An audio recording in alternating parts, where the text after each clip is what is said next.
Good afternoon, everyone. Before we call this meeting to order, we will hear instruction on how the public may access Spanish interpretation. Thank you. We're offering live interpretation in Spanish during this meeting. If you wish to hear Spanish interpretation, please click the interpretation button at the bottom right of your Zoom screen. You will see a globe icon. If you're joining via the Zoom smartphone app, select your language by clicking More or the three dots in the bottom right corner of your screen. Select Language Interpretation, then choose Spanish and click Done. If you wish to hear only the interpreters and not the original speakers, be sure to click Mute Original Audio. Buenas tardes, estamos ofreciendo interpretación en vivo en español durante esta reunión.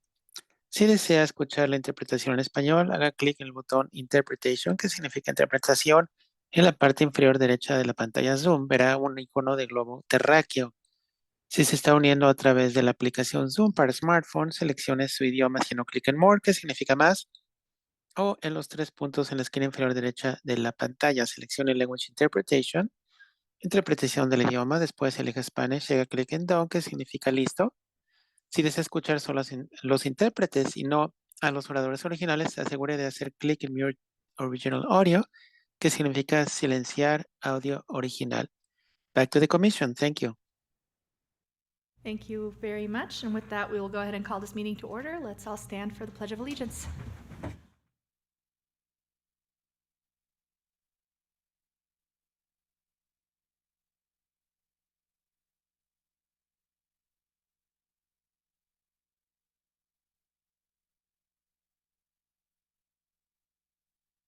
All right, let's move on to roll call.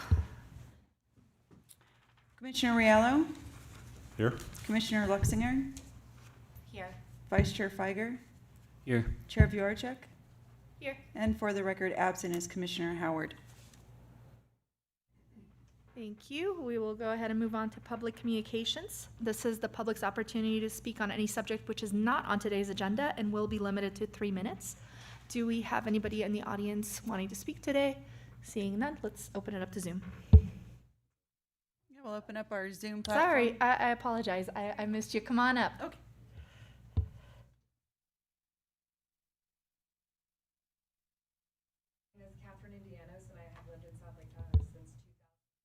Go ahead and tap your microphone. Oh, you got it. Thank you. Okay, could you hear that? Yeah. Okay. I'm a dreamer and currently an entrepreneur. I spoke to John and you said come on out to these meetings, so here I am. In 2022, I licensed my first LLC with hopes to launch a business, and I was faced with some major health issues, but I put my business on hold. And this summer of 2024, I finally launched Tahoe Jam Company. I'm sure you're all familiar with it, at the Ski Run Farmers Market. I was shortly thereafter furloughed by the company that employed me, so I got to join the Myers Mountain Market, which was fun. And since I've added a few more retail customers around town, helping me showcase my jam. My daughter and I currently use Himmel House as our commissary kitchen, cooking from midnight into the wee hours of the morning, and they're lovely, and I'm so thankful for them for letting me do this. But the morning part is starting to prove difficult for my daughter as she works for the Rising Scholars at Lake Tahoe Community College, and going to bed at 4 a.m. for an 8 a.m. start is rough. It's been suggested to me that I utilize the future commissary kitchen at the Y, but I'd really like my own business and my own space where I can grow my dream.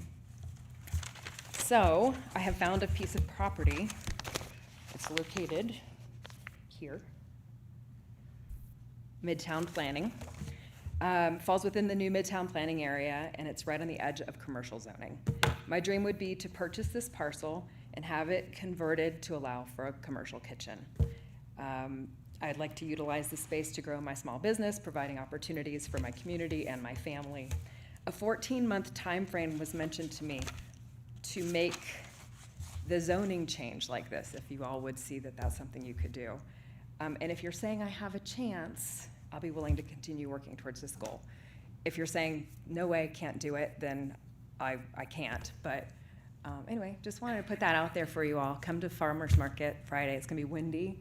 I have really good jam. I'd like to blow it up, make more than just jam. But anyway, thanks guys. Please consider it. Thank you very much. All right, we will go ahead and open it up for Zoom. Yeah, we'll go ahead and open up our Zoom platform for anyone who wants to provide public comment on any topic not on today's agenda. No additional comments, Chair. All right, well, thank you for the comments we've received. And with that, we will go ahead and close this item and move on to our consent agenda. And once again, we will start with public comment on this item, and comments will be limited to 3 minutes. No one in the audience looks eager, so let's open it up to Zoom. Yeah, we're opening up Zoom to anyone who wants to provide public comment on today's consent agenda. No comments, Chair. Thank you. We'll bring it back to the commission. Any discussion? Does anybody want to make a motion? I move to approve the consent agenda. I'll second.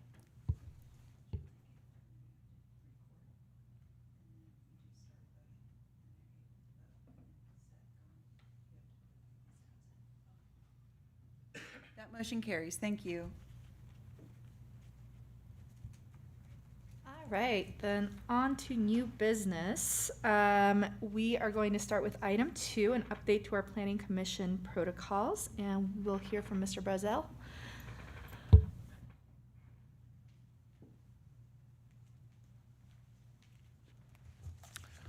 Good afternoon, Commissioners. This item before you is a proposed update to our Planning Commission protocols.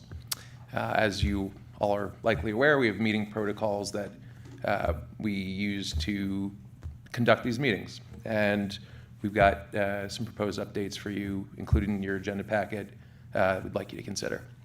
There's a couple reasons why we're proposing this now. First, City Council updated their own protocols in January of 2023, and we'd like to update these protocols to bring them into harmony with the protocols for the City Council.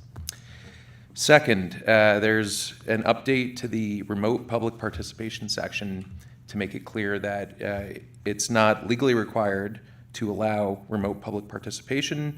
It's provided as a convenience, and that if there were to be a malfunction with the Zoom platform, we can continue with the meetings in person only.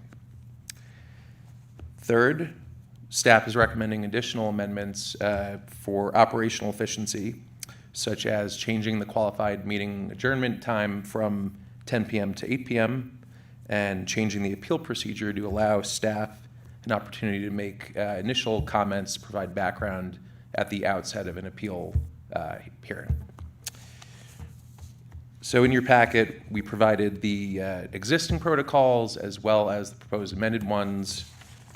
And I'm here today to ask you to either pass a motion approving the proposed amendments to the Planning Commission protocols or to provide your recommended changes for staff to bring back with those proposed changes. Any questions?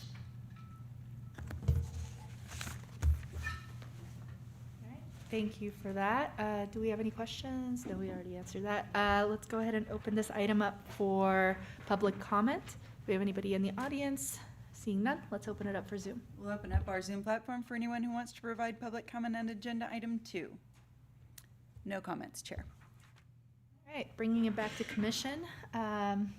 Seems pretty self-explanatory. I very much appreciate the ending time being moved to 8 p.m. rather than 10 p.m. I think that is a positive for everyone, and in general, I didn't see any issues with any of the proposed changes. I was just going to say, I agree. I don't have any concerns with them.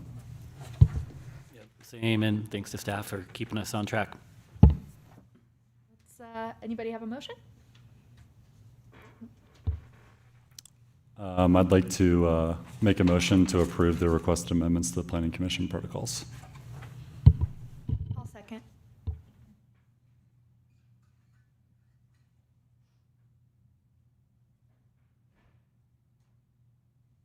That motion carries. Thank you.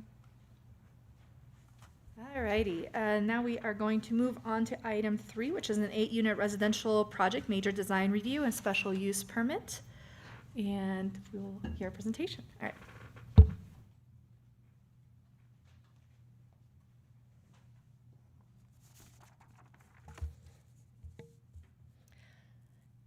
Hello, Madam Chair and fellow commissioners. For the record, my name is Catherine Moore, and I'm an assistant planner with the City of South Lake Tahoe. The Development Services Department received applications for a city design review and special use permit to construct an 8-unit residential building at 1389 Emerald Bay Road. The applications were submitted by Hao Zhang and is represented by David Goldman. The project is in Plan Area Statement 116, Airport. This plan area currently includes the airport, a concrete batch plant, miscellaneous commercial uses, and quite a few vacant parcels. This plan area is a multimodal transportation node, which is desirable when planning for high-density housing. Multifamily housing is the proposed use, and it must be approved through a special use permit pursuant to South Lake Tahoe City Code, Section 6.55.620. The project site is desirable for multifamily housing as it is adjacent to a multimodal transportation node, bridges 2 distinct land use designations, is located close to various work opportunities, and provides workforce housing to the community. Multifamily housing can have a maximum density of 15 units per acre in this plan area, and the project site acreage can support a maximum of 9 units. The project site is currently undeveloped, surrounded by other vacant parcels, and located off a scenic corridor. The proposed development will enhance the scenic quality of this neighborhood, which you will see from the renderings in later slides. While the project is located off of a scenic corridor, the proposed building is set over 100 feet away from Emerald Bay Road and steps with the existing grade to minimize obstructing the Truckee Marsh and surrounding mountain landscapes. The proposed project consists of 2 mirrored buildings that provide 8 one-bedroom residential units. The architect emphasized that the intent of the project was for each unit to look out and feel as if they are in the natural forest. As seen in this rendering, each unit will have a private balcony and glazing that overlooks Tahoe's natural landscaping. The next few slides will show the exterior renderings of the project. The architecture provides visual interest by blending contrasting elements such as light and dark exterior finishes, simple and complex forms, and horizontal and vertical patterns. The proposed materials consist of concrete and 2 different scales of horizontal fiber cement siding. The project materials and colors fall within the accepted Munsell color range and include a mix of black and natural wood tone. Overall, the building placement, scale, and design is appropriate for this neighborhood and complies with the city's design requirements.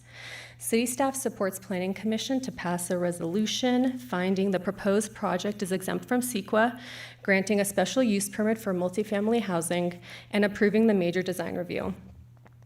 This concludes my presentation. I'm available to answer any planning-related questions that you may have, and the owner and their representative are also here today if you have any project-specific questions. Thank you. Thank you very much. Do we have any questions for Ms. Moore? I noticed in the staff report, well, thank you for the presentation, but I just noticed in the staff report that we were separate, or that this project was separating out the TRPA permitting process. I was just curious where that is in process relative to the city permitting. They haven't submitted yet. They wanted to get approval from Planning Commission prior to submitting. Got it. Okay, thank you. No problem. All right, I think that's it. Did the owner or the representative want to say anything? No? If you have any questions, otherwise I think she covered it. Okay, I had one quick one, Mr. Goldman. I was just curious, are you going to be required to have solar on this project, or is there just too many trees and there will be an exemption or request for an exemption? I'm assuming, we haven't had it checked yet, but it's pretty forested. So based on my experience in town, I don't think it's going to work. So it probably will not be required. And then I'm sure you've thought of this, but in terms of like snow, between the parking spaces and the cavity, are they planning on having some sort of like snow removal service or anything like that? Or is there going to be heated pavement? Do you know? We probably will not go with the heated pavement because of cost, but there will be a snow removal service. I mean, as you saw, the property is so far back from Emerald Bay Road, we have 100 feet of driveway. Yeah. So once we clear that, it'll probably be somebody with a bucket loader get the snow out of there. Perfect. So. Thank you. That's all I was curious about. I just had one question. I had just had one question. It was also in relation to snow. I noticed in the design, especially the kind of the middle section, has a completely flat roof, and then the little entryway covered walkways are also flat. Was there any consideration for like a steeper pitch at all, just for snow load concern, just after the winter a couple of years ago? So we did experiment with that, and there's so much going on with the roofs, I really just couldn't make it work. So we do have, the 1/4 inch per foot for drainage.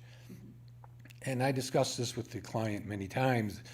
He was a little concerned about the flat roof, but a couple of years ago, the buildings that were collapsing because of snow, none of them were new and built to current design standards. They were all old buildings, built to old design standards that had issues, so. And if we get another big year like that, the roofs will be clear to snow, so.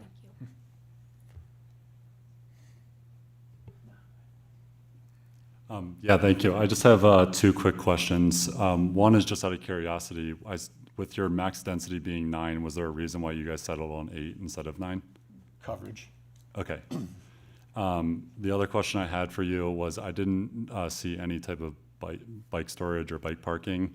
If there's an ability just to add that somewhere under the covered area, I think that'd be a nice addition. Yeah, we do have that. One of the parking areas is really set aside for unloading for ADA. And if there's nobody using ADA, that's the ideal bike storage. We also have a basement area under the 2 ADA units. There'll be mechanical in there, but that'll also be available to the tenants for storage. Okay. And then I wanted to make 2 separate comments. The first was, I saw that you guys are still looking for 8 RUUs to entitle the project. If you guys do run up against problems trying to find those, I double checked on the GIS map, and I think you guys would be eligible for the bonus units from TRPA. So just to keep that in the back of your head, Okay. if you are having trouble finding them, you could deed restrict the units and get those units for free, just as a note for you guys to consider. And then the other thing that I wanted to mention was just that I appreciate this type of project. The Sugar Pine villages of the basin are, of course, great projects, but they require hundreds of millions of dollars of subsidized funding.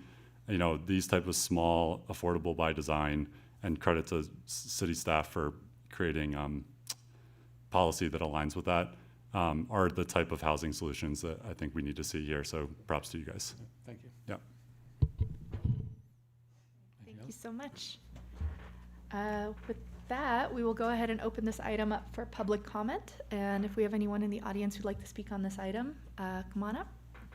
Seeing none, we'll open it up for Zoom. Yeah, we'll go ahead and open up the Zoom platform for anyone who wants to provide public comment on agenda item 3. No public comment, Chair. All right, thank you. Bringing it back to Planning Commission. Start us off. I just want to kind of echo Jackson over here. I mean, I think it's a really cool project. I like the design. I like the consideration that was taken, and appreciate sort of the clarification on the few items we had questions on. But in general, yeah, looks great. Do we have anything else we wanted to discuss? I just add, excuse me, add my kudos to that, especially in, commercial zones. We've just been seeing so many short-term rentals, and this is the kind of project that I'd like to see in front of us, so thank you. Do we have a motion? Anybody want to make it? All right. I'll make a motion. Let me find it. I would like to make a motion to pass a resolution finding the project is categorically exempt from CEQA pursuant to section 15332, class 32 infill developments. 2, granting a special use permit pursuant to City Code section 6.55.620. Number 3, approving the major design review, number 23-014. And number 4, making all other findings set forth in the resolution. I can second.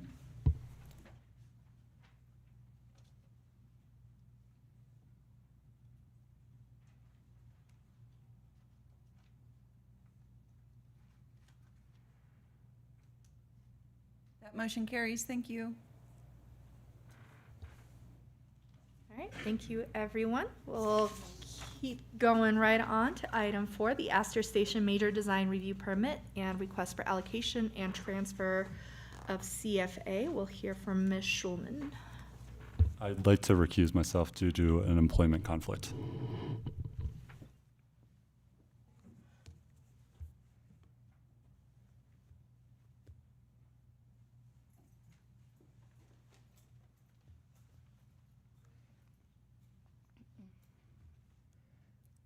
Hello, Madam Chair and Commissioners. For the record, my name is Gretchen Skolman, and I'm an assistant planner with the city. Xline and Company has submitted a general development application to redevelop 986 Emerald Bay Road into an eating and drinking establishment named Astor Station. The project involves demolishing the vacant structure known as Runnels and constructing a new one-story coffee shop with outdoor seating and dining with 2 canopy structures. To facilitate this, 592 square feet of commercial floor area needs to be transferred to the site. This request was approved by the city manager on July 15th of this year. Please reference attachment 4 for more information. The item before the commission today is the major design review of the proposed redevelopment eating and drinking project and transfer and allocation of CFA. Please note that condition 9 of the potential city permit has been revised and a hard copy was made available at the beginning of this meeting. The applicant is present and will be providing an in-depth presentation of the project site specifics, which is why I'll be focusing my presentation on the Planning Division review of the proposed redevelopment. Starting off, the site is located at the Y intersection in the Town Center Core District of the Tahoe Valley Area Plan, also known as the TVAP. Eating and drinking is a permissible use by right. The site is within a half-mile radius of a transit stop, and the project is able to utilize a 25% reduction to the required parking stipulated by City Code. Astor Station will be utilizing this to reduce the required 19 parking stalls to 14 parking stalls. The applicant will be going over existing conditions, so I'll be skipping this slide.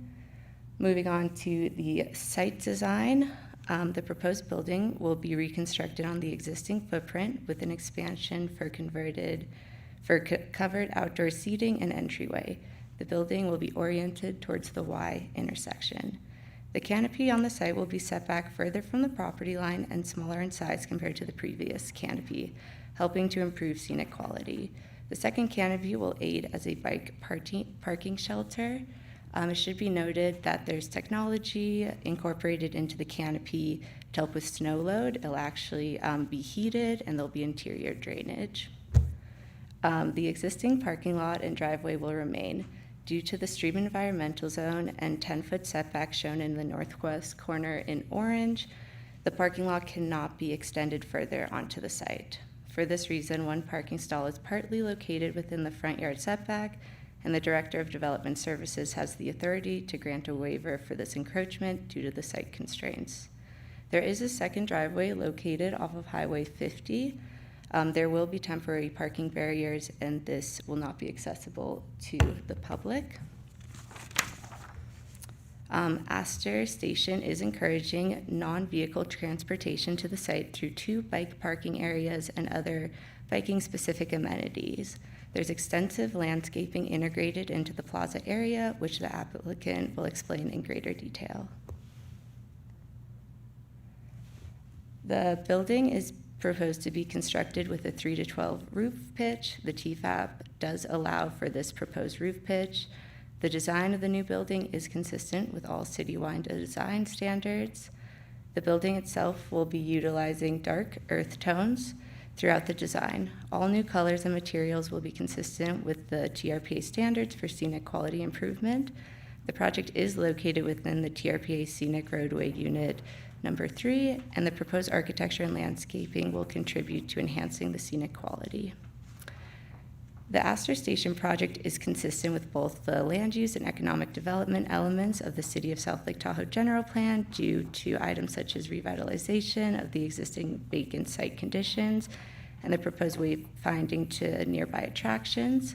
The project is consistent with the Tahoe Valley Area Plan by aiding in a walkable and enjoyable community use in a town center core district and supporting non-vehicle transportation methods.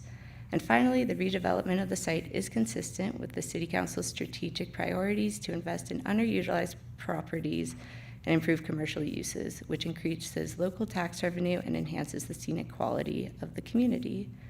The project is exempt by CEQA, and the redevelopment will be using sustainable practices such as native vegetation, solar panels, and an overall reduction of coverage.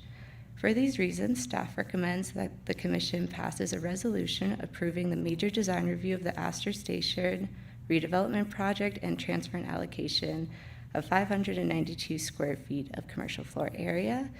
Thank you for your time. I'm available to answer any questions now or after the in-depth project presentation by Xline and Company. Thank you. I don't have any questions. Nope, we'll go ahead and hear the presentation from Mr. Exline. Great, thank you.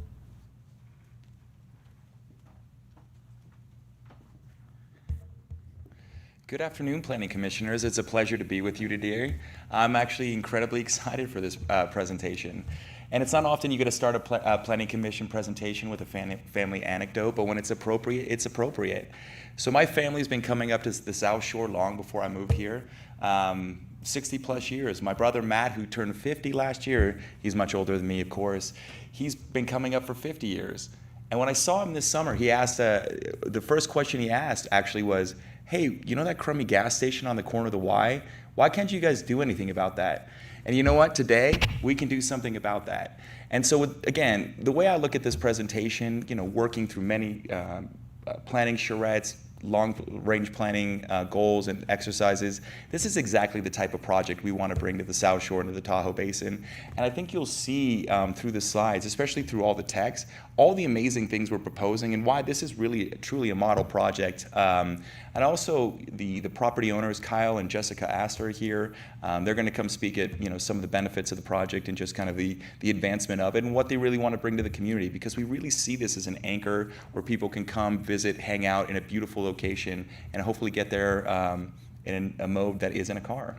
And so getting into some of the project overview, a lot of information on this screen. A lot of it was covered in the staff report and by Gretchen. And so won't touch a lot into this, but as it said, really what we're looking to do is take the dilapidated gas station and make it a gas station of the future, incorporating sustainability, solar, battery storage, vegetation, multimodal options, and all the great things that we want to see here in the Tahoe Basin.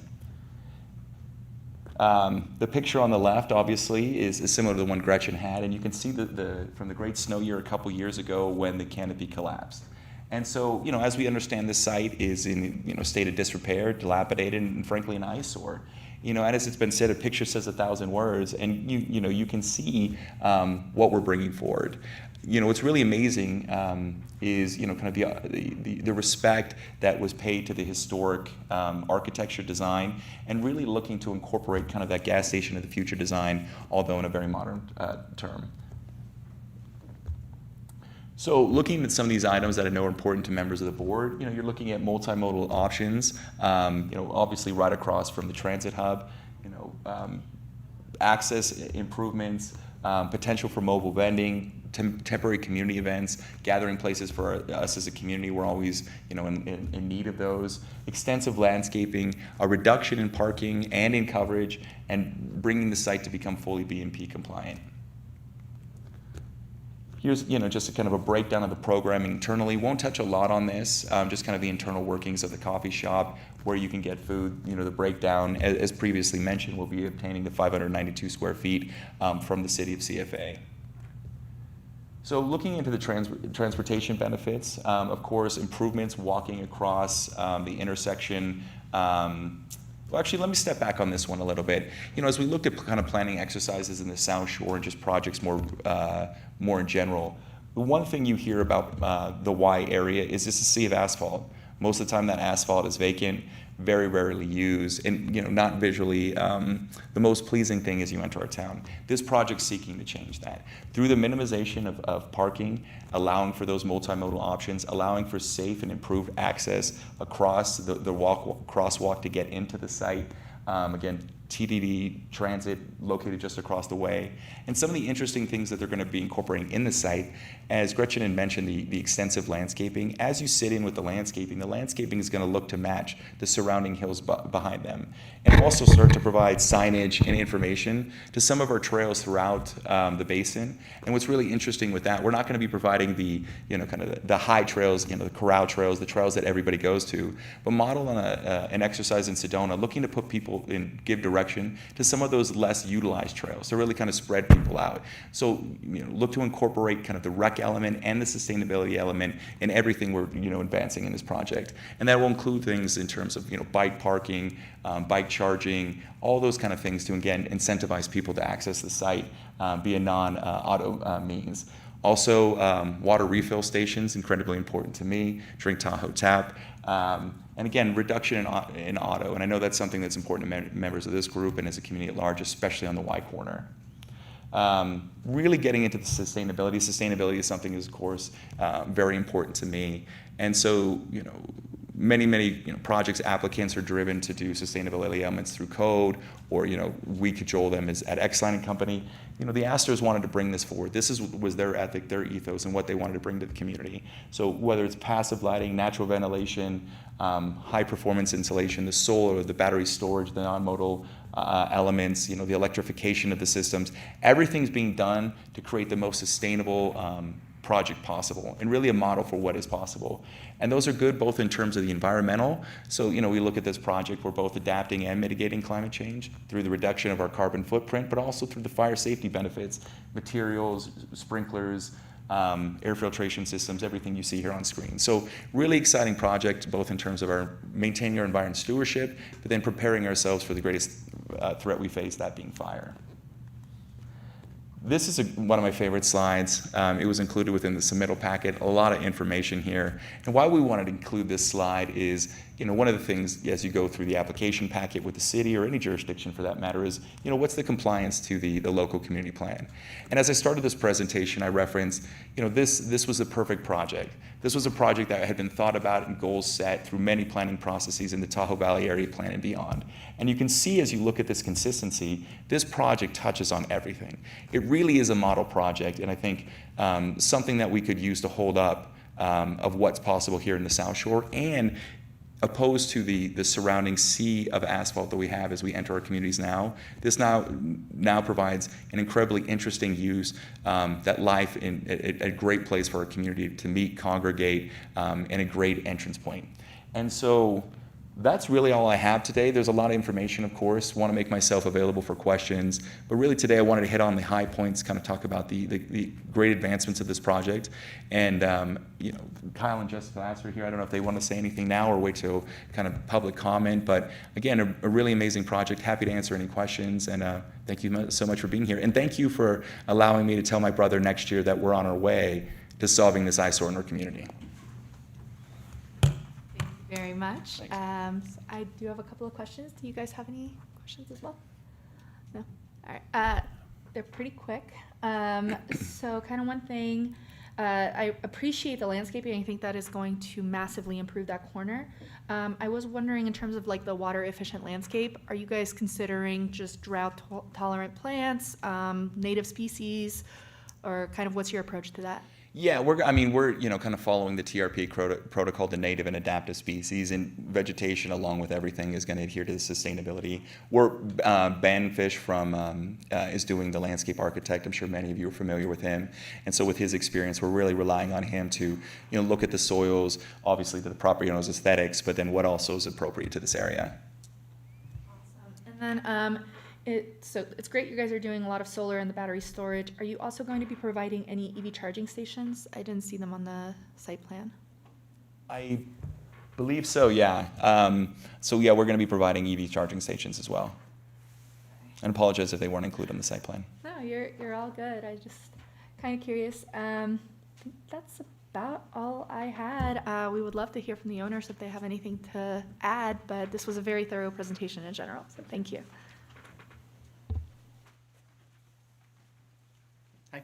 I'm Kyle Astor. This is my wife, Jessica. I don't have much to add. This is a project we've really been excited about. We've lived for the past, I think, 5 years in the Gardner Mountain area, and so we walk around all the time, and I think it's been pretty incredible to watch that area evolve from the time I've lived here, where the Big 5 parking lot was just a giant crater. It's been developed into the crossing. Chris and Nicole really brought a massive influx of energy with South Lake Brewing. I'm excited to see Cascade Kitchens move forward, Sugar Pine Village move forward. And I think in about 3 to 4 years, the Y area is going to look unrecognizable from about 15 to 20 years ago. But not only that, it's actually a very incredible place to live. We've lived in a few places in South Lake.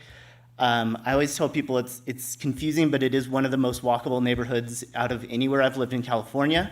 I have access to a grocery store, 2 hardware stores, the hospital's not very far away, the high school's right behind there. There's eating, drinking, all kinds of stuff around there. And that is really why we were drawn to the site, not only from an aesthetic viewpoint. I have a soft spot in my heart for mid-century gas stations, and that's kind of why we continued that aesthetic, but also just seeing how the neighborhood has evolved. And we are very excited to bring what we think is going to be a great place for people to come hang out, learn about trails, meet up with their friends, and just hopefully have a good cup of coffee. Yeah, any questions?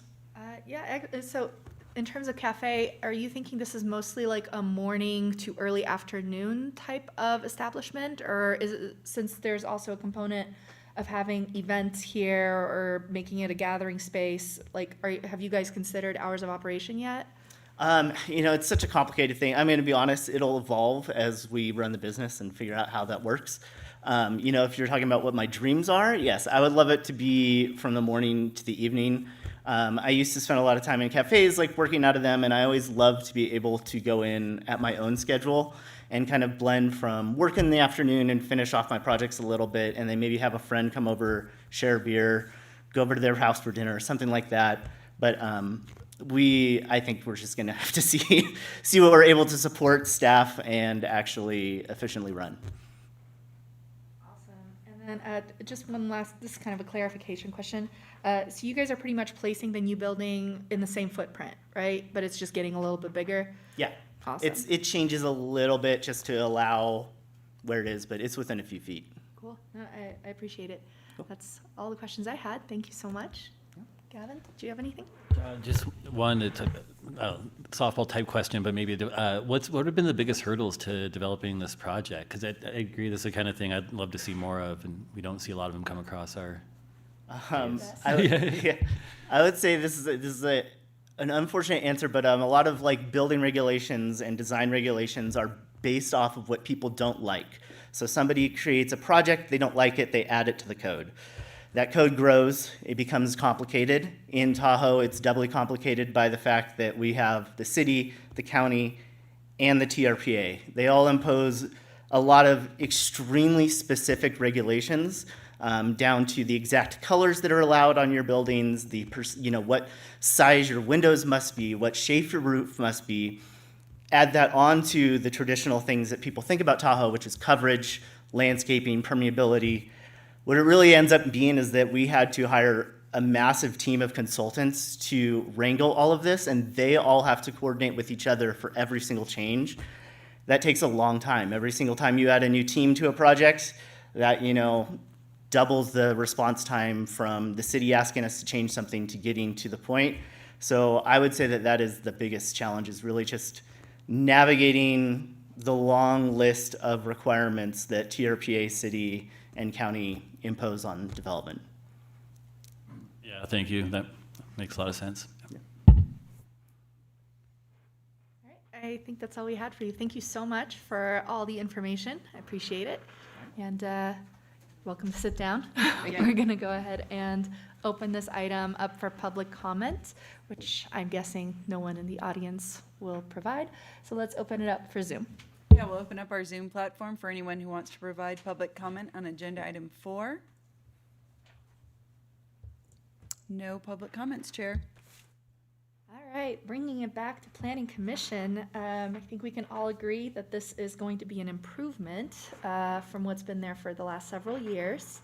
And yeah, I mean, to the point made by the Asters about the complications of really planning and really getting something like this developed here, it's great that you guys have followed through the process and have come up with something that meets all those standards and looks great. I mean, if the renderings are even close to what it's actually going to look like, it's going to be spectacular. It's definitely going to be a great anchor for that corner, and you know, really inviting spot as people pull into town or come across. I think you guys will have a lot of people stopping in and checking it out. So appreciate the thought and the effort you have put in so far. Yeah, agreed. I don't know Nick's brother, but I have the same sentiment. You know, it was abandoned cars. It's, you know, somewhat responsible for water quality or groundwater problems. And it's been a blight for a long time. So very cool to see. I just want to echo what you two also said, but thank you for persevering through the process. I live and work around the Y area, and I've been up here my entire life, and seeing something like this in process that will come to fruition for that corner and just for the community is amazing. So we are glad you're here. All right, I'm guessing with that, we'll probably move on to making a motion. Yeah, I'd be happy to make a motion. Make a motion to pass a resolution finding the project is categorically exempt from CEQA pursuant to Section 15302, Class 2, which consists of the replacement and construction of existing structures and facilities, and Section 15332, Class 32, infill developments. 2, approving the major design review permit, number 23090, and the TRPA permit. And number 3, granting the transfer of 592 square feet of commercial floor area. And 4, making all other findings set forth in the resolution. I will second that.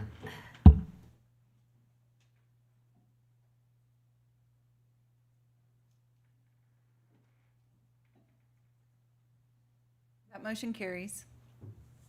Thank you, everyone. I guess we will go ahead and bring Jackson back.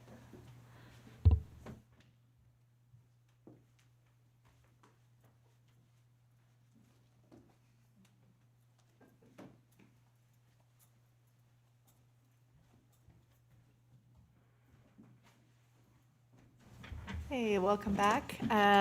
With that, we will go ahead and move forward to our updates and announcements from city staff, if there are any. None here, John? None for me, except your next meeting is September 19th, I believe. Nothing to report today. All right, thank you, everyone. We'll go ahead and go to Planning Commissioner reports and comments. If anyone's got any, all right, you guys are keeping it easy. We are adjourned.